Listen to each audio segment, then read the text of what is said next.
Hello students, welcome to your math class. आज हम next और इम्पोर्टेंट टॉपिक पढ़ेंगे जो हमारे ग्रुप के लिए काफ़ी इम्पोर्टेंट है। किसी अवयव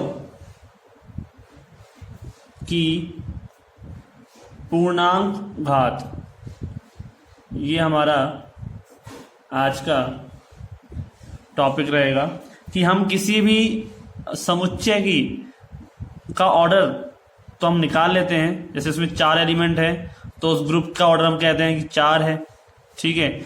लेकिन उस ग्रुप में जितने भी अवयव हैं, एलिमेंट हैं, उसका हम कैसे उसकी घात निकाल सकते हैं वो हमें अब सीखना है, ठीक है। यानी कि हम इसको कहें तो integral power of an element, यानी कि किसी भी एलिमेंट की इंटीग्रल पावर। तो क्या कहता है ये ग्रुप जी स्टार में किसी अवयव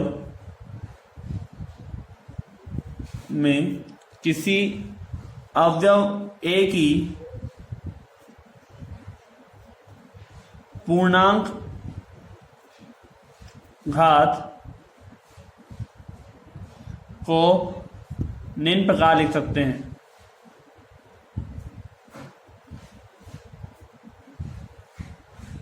देखो, हमारे पास घात लिखने का तो तरीका है, वो क्या क्या है वो यहां देखते हैं। तो हम कहते हैं आपसे कि a की पावर 0 बराबर क्या होता है, e होता है। ये चीज ध्यान रखना है। किसी भी एलिमेंट की पावर कुछ नहीं है, मतलब 0 है उसकी, तो उसका मतलब वो क्या है, तस्मक अवयव के बराबर है। मतलब हम क्या कहेंगे कि order of a equal to 0, ठीक है।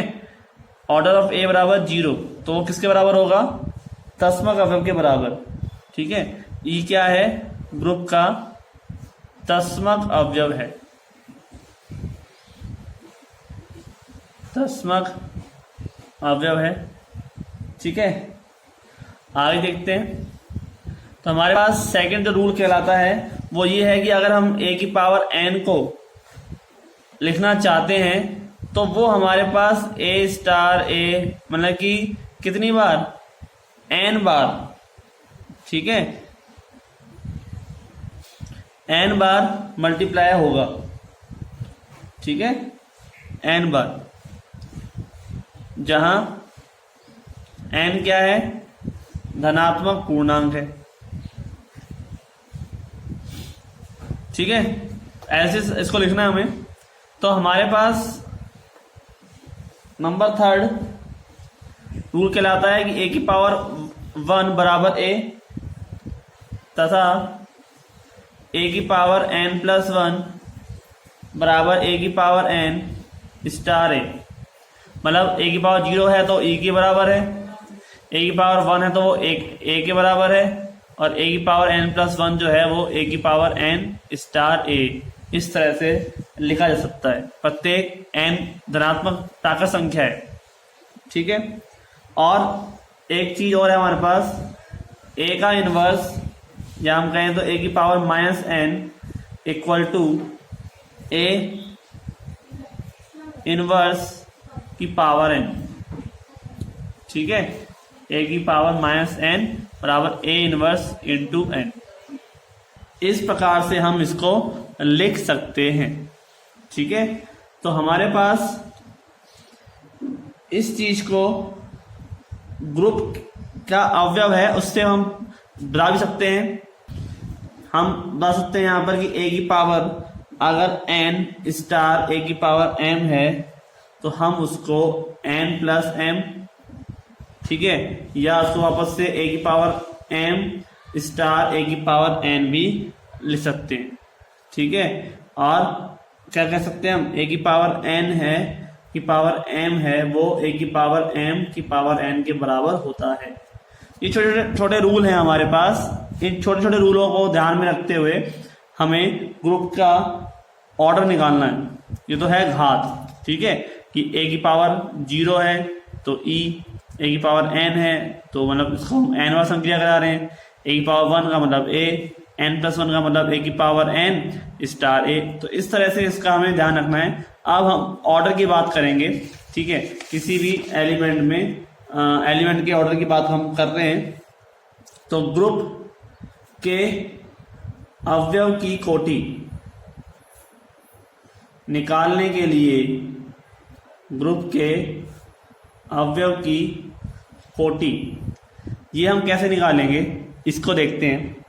पहले इसकी परिभाषा लिख देता हूं, क्योंकि परिभाषा भी आपके एग्जाम में आती है, इसलिए मैं यहाँ पे लिखता हूं। ऐसा नहीं है कि बस हमें देखना है, पढ़ना है और भूल जाना है, ऐसा नहीं है, हमें याद रखना है, क्योंकि एग्जाम में ये जरूर पूछी जाती है। क्योंकि एक एक नंबर का जो सवाल होता है वो और कहां से जा सकता है, इन्हीं में से तो आएगा।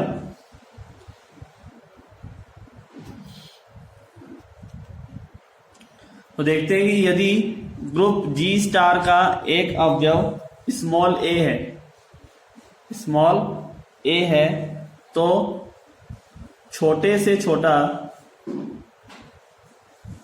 धनात्मक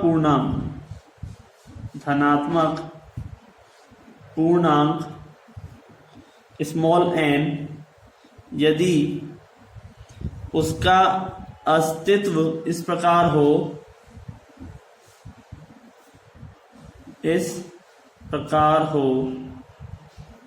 कि a की पावर n बराबर e, तो n को a का या a की कोटि कहते हैं।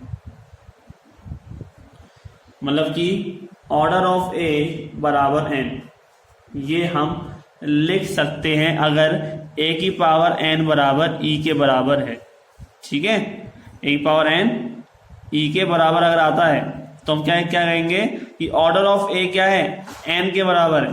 समझ में आया आपको? यानी कि a को हम इतनी बार मल्टीप्लाई करें, यानी कि a स्टार a करने पर इतनी बार आए कि हमें e मिल जाए, और जितनी बार a आएगा उसको काउंट कर लो, वो क्या कहलाएगा, उसका ऑर्डर कहलाएगा। राइट, ये चीज समझ में आ रही है आप लोगों को कि इसी हिसाब से हमारे पास टर्म बनती है। तो हम कुछ एग्जाम्पल ले लेंगे, पहले एग्जाम्पल लेके चलेंगे, फिर बाद में थ्योरम्स भी आएंगे इसमें। अब थ्योरम्स आना शुरू होगी, और थ्योरम्स जो है मेन हम सब करेंगे। सारे थ्योरम्स नहीं करनी है, जो मैं कराऊंगा वो प्रॉपर आपको याद रखनी है और करनी भी है। साथ साथ नोट करते जाइए अपने बुक में, अपनी नोटबुक के अंदर नोट्स बनाते जाइए, क्योंकि मैं जहाँ ही ज़्यादा स्पीड से बता रहा हूँ आपको, एक एक टॉपिक जो मेनली आपके पास आपको एग्जाम के हिसाब से आना चाहिए, वो सब हम इसमें पढ़ रहे हैं। तो एग्जाम के अकॉर्डिंग हम यहाँ पर क्या पढ़ रहे हैं कि ग्रुप के अवयव की कोटि, ऑर्डर ऑफ पावर क्या है, n है, ठीक है। इसको हम क्या लिखते हैं, इस प्रकार से लिखते हैं। और यदि हम ऐसा कहें कि ऐसा a को हम संक्रिया कराते जाएं और कराते जाएं और हमें कितनी बार भी कराने पर ऐसा कोई नंबर ना मिले जिससे वो e बन जाए, मतलब कि कराने पर भी e नहीं बन रहा है, यानी कि n जो नंबर है 1 2 3 4 5 ऐसा कोई नंबर नहीं मिल रहा n, तो उस ग्रुप के अवयव की कोटि, जो अवयव की हम बात कर रहे हैं a की कोटि है, वो होगी अनंत। क्या होगी, अनंत होगी, ठीक है। यदि इस प्रकार किसी भी n का अस्तित्व ना हो, तो अवयव a अनंत कोटि का कहलाता है, अनंत कोटि का कहलाता है, ठीक है। ध्यान रखना है आपको, इनफाइनाइट होती है, ऑर्डर ऑफ a क्या हो जाएगा, इनफाइनाइट हो जाएगा, यानी कि n का मान हो जाएगा अनंत, अगर आपके पास ऐसा कोई n नहीं मिल रहा है तो। ठीक है। अब एक बात और मैं बता देता हूं, हमारे पास एक इंपॉर्टेंट नोट है, ये नोट बहुत ही काम का है। नोट ये है कि अवयव की कोटि की परिभाषा में हम ऐसा कह रहे हैं कि जो n है ना वो छोटे से छोटा पूर्णांक अवयव होता है। ठीक है, यानी कि हम आपसे कहें कि a की पावर n बराबर e है तो ऑर्डर ऑफ a का मान less than equal to n भी हो सकता है, यानी कि n से छोटा या उसके बराबर होगा लेकिन n से बड़ा नहीं होगा। ठीक है, n से छोटा हो सकता है कि हमारे पास एक ऐसा n है जिससे अकॉर्डिंग हमारे पास जैसे n का मान प्रॉपर बड़ा उससे छोटा भी मिल सकता है, तो हम ऐसा कहेंगे कि n less than equal to n है। ठीक है, ऑर्डर ऑफ ए से एग्जाम्पल ले लेते हैं, उससे ज्यादा चीज समझ में आ जाएगा। जैसे हम आपसे कहते हैं कि 1 ओमेगा ओमेगा स्क्वायर। ठीक है, ये हमारे पास इसका हमें प्रत्येक अवयव की क्या बताओ, कोटि बताओ और संख्या दे रखी है गुणा। गुणन संक्रिया के लिए प्रत्येक अवयव की कोटि। ठीक है, कोटि बतानी है, तो आप कैसे बताएंगे भाई? देखो आपसे मैंने कहा है कि हमने a बराबर 1 लिया, a बराबर हमने 1 लिया अगर, तो हमारे पास a इक्वल टू 1 की कोटि क्या होगी? अब देखो गुणन संक्रिया के लिए तस्मक अवयव क्या होगा, है ना। पहले भाई देखते हैं, तो e का मान यहाँ पे क्या होना चाहिए, गुणा के लिए 1 होता है। इसका मतलब हम आपसे ये कहें कि हमें 1 चाहिए, तो 1 तो हमें ऑलरेडी है ही। ठीक है, तो हम ऐसा तो कहेंगे कि 1 की पावर 1 मतलब 1 तो खुद है ही, तो इसका मतलब ऑर्डर ऑफ 1 कितना हो गया, 1 हो गया। 1 को हम किससे मल्टीप्लाई करें, वो खुद ही एक 1 है और हमें 1 चाहिए क्योंकि तस्मक अवयव क्या होता है, 1 होता है। ठीक है, ऐसे हम अगला लेते हैं ओमेगा। ठीक है, ओमेगा लेते हैं। अब हमने ओमेगा को आगे ओमेगा से ही करते हैं संक्रिया, याद रखना, a स्टार a, ओमेगा को ओमेगा से संक्रिया करते हैं, लेकिन कौन सी संक्रिया है, मल्टीप्लाई वाली। तो ये क्या हो जाएगा, ओमेगा स्क्वायर। हमें क्या चाहिए, क्या 1 चाहिए। फिर इस ओमेगा स्क्वायर को फिर मल्टीप्लाई करो ओमेगा से, क्या हो जाएगा, ओमेगा क्यूब। और आप जानते हो कि ओमेगा क्यूब का मान क्या होता है, 1 होता है। तो आप खुद देख सकते हो कितने ओमेगा लगे यहाँ पे, 1 2 3, 3 लगे। तो इसका मतलब ऑर्डर ऑफ ओमेगा कितना हो गया, 3 हो गया। ठीक है, ऐसे ही हमारे पास अगला जो है वो ऑर्डर ऑफ ओमेगा स्क्वायर हम बनाते हैं। तो ऑर्डर ऑफ ओमेगा स्क्वायर क्या हो जाएगा, ऑर्डर ऑफ ओमेगा स्क्वायर हमको निकालने के लिए ओमेगा स्क्वायर को मल्टीप्लाई करना है ओमेगा स्क्वायर से, क्या हो जाएगा, ये ओमेगा की पावर 4। और ओमेगा पावर 4 को मैं क्या लिख सकता हूँ, चलो मैं इस चीज को आपको पीछे कर देता हूँ जिससे आपको दिक्कत नहीं हो। हमारे पास ऑर्डर निकालना है ओमेगा का, ओमेगा स्क्वायर का। इसका मतलब क्या होगा, ओमेगा स्क्वायर को मल्टीप्लाई करना है ओमेगा स्क्वायर से, गुणा करना है, डॉट करना है। ओमेगा पावर कितनी हो गई, 4 हो गई। ओमेगा पावर 4 का मतलब है omega cube into omega, right. Omega cube का मान क्या है, 1, तो ये हो गया 1 इंटू ओमेगा यानी कि ओमेगा, यानी कि 1 चाहिए था, 1 तो आया नहीं अभी। फिर वापस आ जाओ, इस ओमेगा को लेके यहाँ पे और मल्टीप्लाई किससे करोगे, ओमेगा स्क्वायर से। ठीक है, राइट। हमारे पास क्या हो जाएगा, ओमेगा क्यूब हो जाएगा, ओमेगा क्यूब हो जाएगा।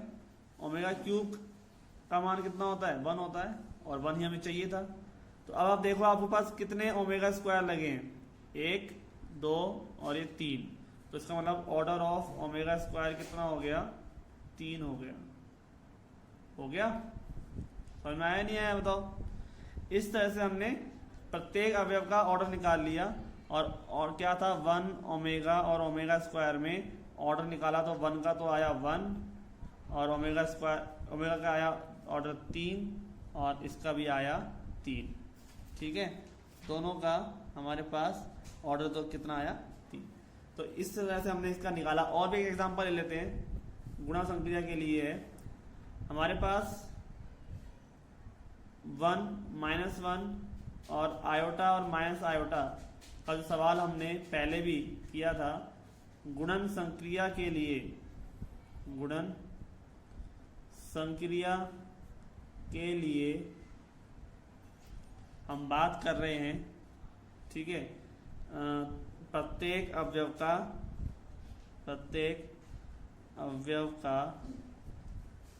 अवयव की कोटि निकालो, की कोटि ज्ञात करो। तो प्रत्येक अवयव की कोटि निकालने के लिए हम क्या करते हैं, वही चीज हमें सबसे पहले 1 ले लेते हैं और गुणा के लिए क्या चाहिए, हमें 1 चाहिए। तो 1 ऑर्डर ऑफ 1 निकालने के लिए भाई हमारे पास है तो 1 ही, एलिमेंट 1 है, तो 1 को किससे मल्टीप्लाई करें, 1 से। जरूरत ही नहीं 1 मल्टीप्लाई करने की, वो खुद ही 1 है। तो ऑर्डर ऑफ 1 कितना हो जाएगा, 1। ठीक है, अब बात करते हैं ऑर्डर ऑफ -1 की। तो हमें -1 इंटू -1 करना पड़ेगा, क्या होता है +1। कितने बार -1 लिया हमने, 2 बार। तो इसका मतलब ऑर्डर ऑफ -1 कितना हो जाएगा, 2। राइट। नेक्स्ट है हमारे पास क्या है, ऑर्डर ऑफ आयोटा निकालना है हमें। आयोटा का ऑर्डर कितना होगा, तो भाई आयोटा को मल्टीप्लाई करो आयोटा से। आयोटा का क्या हो जाएगा, स्क्वायर। ये क्या हो जाएगा, -1। आप जानते हो हमें क्या चाहिए, +1 चाहिए, याद रखना। तो वापस से हम क्या करेंगे, इस -1 को तो यहाँ पे ले लो और मल्टीप्लाई कर दो आयोटा से। ठीक है, क्या हो जाएगा ये माइनस के आयोटा। अब भी हमारे पास 1 नहीं आया है, ये ध्यान रखना है। 1 को लेके आना है, तो फिर इस आयोटा को फिर ले आओ और फिर आयोटा से मल्टीप्लाई कर दो। याद रखना मल्टीप्लाई आयोटा से करना है, क्योंकि जो भी आंसर आएगा उसको आयोटा से मल्टीप्लाई करना है। चाहो तो उसको ऐसे रख लो भाई, iota into iota, iota square और माइनस का चिन्ह आगे आ जाएगा। आयोटा स्क्वायर क्या होता है, -1 होता है। माइनस माइनस क्या हो गए, +1 हो गए। +1 1 ही चाहिए था। अब काउंट कर लो कितने आयोटा लगे हैं, 2 3 और 1 4 आयोटा लगे हैं। इसका मतलब ऑर्डर ऑफ आयोटा कितना हो गया, 4। ठीक है, आप इस चीज को वैसे भी समझोगे तब भी वही आएगा कि iota into iota into iota into iota, ऐसे कर रहे हैं हम, बात वही है। फिर आयोटा इंटू आयोटा, आयोटा का square into iota into iota. Iota का स्क्वायर को आयोटा से करोगे तो क्या आएगा, माइनस के आयोटा। माइनस का आयोटा इंटू आयोटा क्या हो जाएगा, माइनस आयोटा स्क्वायर यानी कि +1। राइट, समझ में आया। हमारे पास नेक्स्ट है हमारे पास माइनस के आयोटा का ऑर्डर निकालना। चलो मैं इसको यहां निकाल देता हूं। ऑर्डर ऑफ माइनस आयोटा ये हमें निकालना है। तो ये क्या हो जाएगा, माइनस के आयोटा इंटू माइनस के आयोटा। तो माइनस माइनस हो गए +1। ठीक है, प्लस का 1 और आयोटा का स्क्वायर क्या होता है, -1। ठीक है, अगेन -1 को ले लो यहां पर, फिर उठाओ यहां से क्या, माइनस के आयोटा।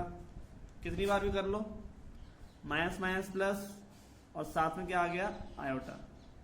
अब भी हमें क्या चाहिए, हमें क्या चाहिए, माइनस का प्लस का 1 चाहिए।